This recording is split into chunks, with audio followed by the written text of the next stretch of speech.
మొలకలు తినడం అనేది ఆరోగ్యానికి అద్భుతమైన మార్గం. ఇవి ప్రోటీన్లు, విటమిన్లు, ఖనిజాలు మరియు నార ఫైబర్తో నిండి ఉంటాయి. ఇవి జీర్ణ వ్యవస్థను బలపరుస్తాయి, రోగనిరోధక శక్తిని పెంచుతాయి. మీరు తెలుసా?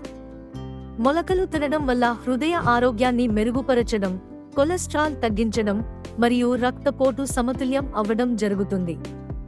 మధుమేహం నియంత్రణలో కూడా ఇవి చాలా సహాయపడతాయి. అందులోని యాంటీఆక్సిడెంట్లు క్యాన్సర్ వంటి వ్యాధులను నివారించేందుకు సహాయపడతాయి. ఉదయం ఖాళీ కడుపుతో మొలకలు తింటే శరీరానికి మరింత మేలు జరుగుతుంది. సలాడ్, కర్రీ లేదా చట్నీలలో వీటిని చేర్చండి. మొలకలు కాంతివంతమైన చర్మం మరియు ఆరోగ్యవంతమైన వెంట్రుకలకు అవసరమైన పోషకాలను అందిస్తాయి. చిన్న పిల్లలు, వృద్ధులు అందరూ వీటిని తినవచ్చు. ఆరోగ్యాన్ని కాపాడుకోవాలంటే రోజూ మొలకలను మీ ఆహారంలో చేర్చడం చాలా మంచిది.